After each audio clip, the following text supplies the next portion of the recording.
اعوذ باللہ من الشیطان الرجیم بسم اللہ الرحمن الرحیم۔ ناظرین کرام، صبح و شام کے 10 بہترین اذکار اللہ کی رضا کے لیے صرف ایک بار پڑھ لیں، زندگی بھر کے لیے کافی ہیں۔ انسان کے لیے سب سے بڑی دولت رضا الہی کا حصول ہے، اور اس دولت کے حصول کے لیے انسان کو اپنی جان و مال اور عزت و آبرو جیسی قیمتی چیزوں کو قربان کرنا پڑے تو وہ ایسا کر گزرتا ہے، تب جا کر انسان رضا الہی کے مرتبے کو حاصل کرنے میں کامیاب ہوتا ہے۔ یہ 3 چیزیں یہ ہیں: جان، مال، عزت و آبرو۔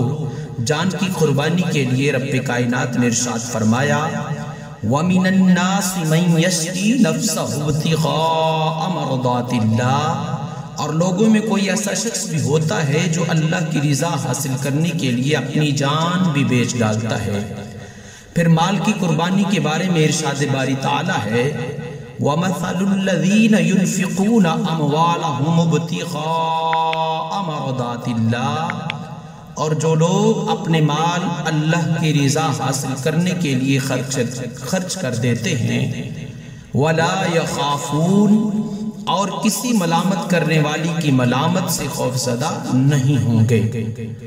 لوگوں کی ملامت اور طعن و تشنیع کی پرواہ کیے بغیر اگر انسان اپنی یہ تینوں چیزیں راہ خدا میں قربان کر دے تو پھر کوئی سبب نہیں کہ وہ دولت رضا الہی سے محروم رہے۔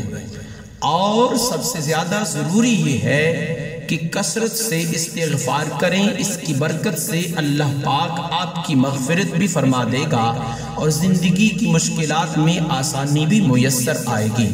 ایک شخص نبی کریم علیہ السلام کی خدمت میں حاضر ہوا اور کہنے لگا، قرآن سے کچھ یاد نہیں کر سکتا، مجھے کچھ سکھا دیجئے۔ میرے آقا علیہ السلام نے فرمایا، تم یہ پڑھو، یہ چیز تمہاری کفایت کرے گی۔ فرمایا، سبحان اللہ والحمد للہ ولا الہ الا اللہ واللہ اکبر ولا حول ولا قوة الا باللہ العلی العظیم۔ اللہ پاک ہے، اسی کی تعریف ہے، اس کے علاوہ کوئی اور معبود نہیں، اور اللہ سب سے بڑا ہے۔ برائیوں سے بچنا اور نیکی کی توفیق ملنا اس کے سوا کسی سے ممکن نہیں۔ وہ عالی ہے، عظمت والا ہے۔ کہنے لگا، اے اللہ کی رسول، یہ اللہ کے لیے ہوا، میرے لیے کیا ہے؟ آپ علیہ السلام نے ارشاد فرمایا، کہا کرو، اللہم اغفر لی ورحمنی وعافنی واہدنی وارزقنی۔ اے اللہ، مجھ پر رحم فرما، مجھے رزق دے، راحت و عافیت سے نواز اور ہدایت سے سرفراز فرما۔ اللہم انک عفو تحب العفو، اللہم انک عفو تحب العفو فاعف عنی یا غفور یا غفور یا غفور۔ فرمایا، اے اللہ، تو معاف کرنے والا ہے اور تو معافی کو پسند کرتا ہے، بس مجھ کو معاف فرما دے۔ پھر فرمایا، استغفر اللہ الذی لا الہ الا هو الحی القیوم واتوب الیہ۔ اس کو دن میں 70 بار پڑھیں، انشاءاللہ اللہ کریم رزق میں برکات کثیر عطا فرمائے گا۔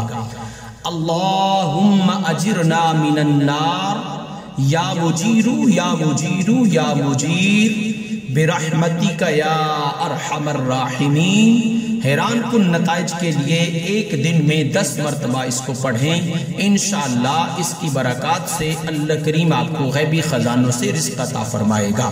پھر آیت الکرسی پڑھیں، اللہ لا الہ الا هو الحی القیوم لا تأخذہ سنۃ ولا نوم لہ ما فی السماوات وما فی الارض من ذا الذی یشفع عنده الا باذنہ یعلم ما بین ایدیہم وما خلفہم ولا یحیطون بشیء من علمہ الا بما شاء وسع کرسیہ السماوات والارض ولا يؤوده حفظهما وهو العلي العظيم.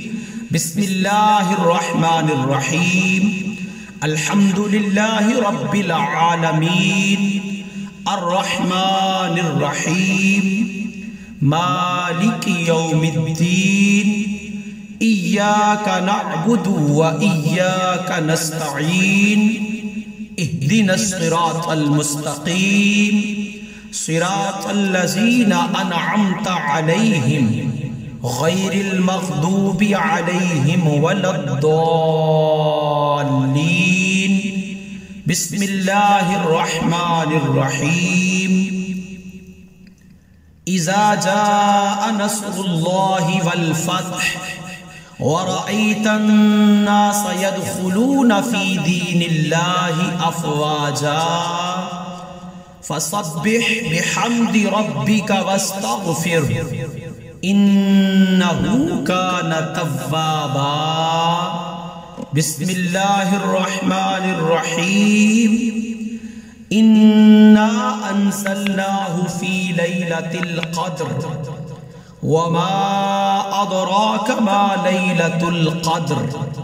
ليلة القدر خير من 1000 شهر. تنزل الملائكة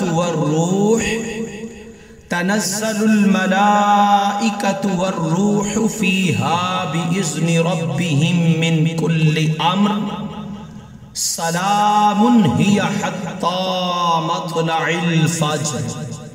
بسم الله الرحمن الرحيم. ألهاكم التكاثر حتى زرتم المقابر كلا سوف تعلمون ثم كلا سوف تعلمون كلا لو تعلمون علم اليقين لترون الجحيم ثم لترونها عين اليقين ثم لتسألن يومئذ عن النعيم. بسم الله الرحمن الرحيم. ألم نشرح لك صدرك ووضعنا عنك وزرك الذي أنقض ظهرك ورفعنا لك ذكرك فإن مع العسر يسرا إن مع العسر يسرا فإذا فرغت فانصب وإلى ربك فارغب. بسم الله الرحمن الرحيم. قل هو الله أحد الله الصمد لم يلد ولم يولد ولم يكن له كفوا أحد. قل هو الله أحد الله الصمد لم يلد ولم يولد ولم يكن له كفوا أحد. قل هو الله أحد الله الصمد لم يلد ولم يولد ولم يكن له كفوا أحد. ناظرین کرام، یہ خوبصورت دعاؤں کا گلدستہ اور مجموعہ، اس کو اپنی زندگی کا حصہ بنا لیں. انشاءاللہ مالک کائنات آپ کو دین و دنیا کی بھلائیاں عطا فرمائے گا. استغفر اللہ 70 بار پڑھیں، اور یہ اللہم اجرنا من النار، آیت الکرسی، سورہ فاتحہ، سورہ نصر، سورہ قدر، سورۃ التکاثر، سورہ علم نشرح، سورہ النصر اور سورہ اخلاص، اس کو اپنی زندگی کا حصہ بنا لے. انشاءاللہ اللہ کریم بے پناہ برکات عطا فرمائے گا.